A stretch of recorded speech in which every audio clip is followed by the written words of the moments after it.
Alors bonjour à tous, aujourd'hui on va parler d'Orphée et d'Eurydice. J'imagine que vous connaissez tous déjà Orphée et Eurydice. Pourquoi? Eh bien parce que c'est un mythe de la Grèce antique très célèbre. Nous avons d'une part notre Orphée qui était un musicien hors pair et qui savait séduire tout son auditoire, même jusqu'aux animaux, dit-on. Les animaux tellement séduits par le chant d'Orphée, par la musique de sa lyre, ne faisaient plus rien, ils l'écoutaient, ils étaient hypnotisés. Alors il ne faut pas confondre cette légende, cette mythologie, ce mythe, avec dans notre tradition à nous, occidentale et après Jésus, du charme du joueur de flûte qui, grâce à sa flûte et au charme dégagé par son chant de flûte, sa musique de flûte, chassait les rats hors de la ville, et on a donc sauvé une ville grâce à son talent. Ici donc nous avons Orphée bien longtemps avant notre ère, et donc il était amoureux d'une belle Eurydice, mais Eurydice, il devait se marier avec lui, tout était prêt et c'était le jour du mariage. Le jour du mariage arrivait et malheureusement Eurydice s'est fait mordre par un serpent, d'où elle est morte, elle est décédée, elle est descendue aux enfers. Inconsolable, Orphée cherchait des solutions pour sortir de cette misère. Il s'est dit qu'il allait utiliser son chant et son talent pour aller aux enfers, séduire Hadès et Perséphone, les maîtres des enfers, et grâce à son talent, chantant, s'accompagnant de la lyre, à infléchir le cours des choses et ramener Eurydice à la maison. Hello, nous voici maintenant dans le beau parc de Furfo,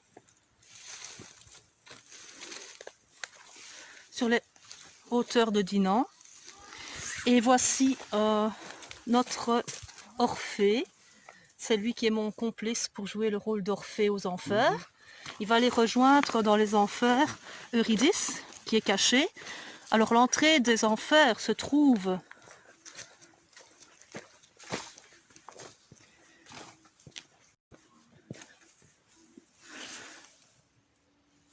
ici même.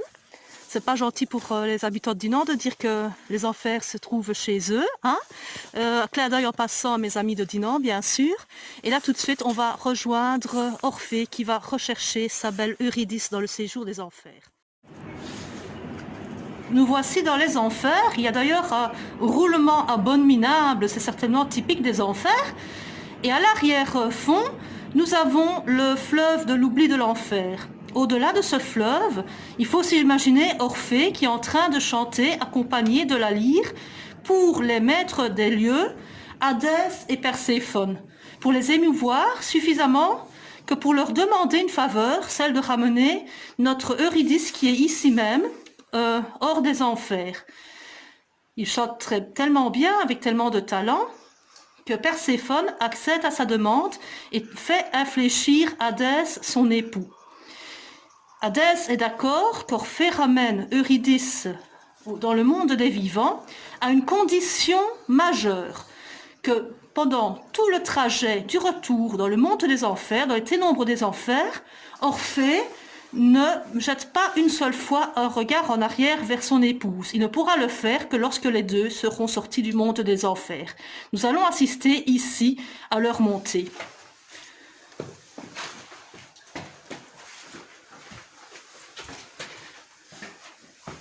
Nous voyons donc que notre pauvre Orphée, mais quand même heureux dans sa joie intérieure de ramener Eurydice, n'ose pas se retourner vers Eurydice, qui suit là derrière à bonne distance, mais pas trop cependant. La remontée est longue et pénible, harassante, toutes ces marches, toute cette ascension, et la lumière du jour de la vie du monde des vivants apparaît tout doucement. Dans la tête d'Orphée, très certainement, qu'il y a un cri de joie indescriptible, et empressé, il se met à se retourner dès qu'il voit le monde de la clarté. Il se retourne et à ce moment comprend qu'il a perdu Eurydice à tout jamais, car Eurydice est ramenée vers l'enfer et ne peut plus avancer. Elle ne fait que reculer, reculer, reculer, happée par une force inconnue vers les enfers. Car Eurydice, elle, n'avait pas encore quitté le monde souterrain. Leur marché était rompu. Voilà, c'était l'histoire d'Orphée et d'Eurydice. J'espère que celle-ci vous a bien plu. Au revoir Eurydice, au revoir Orphée.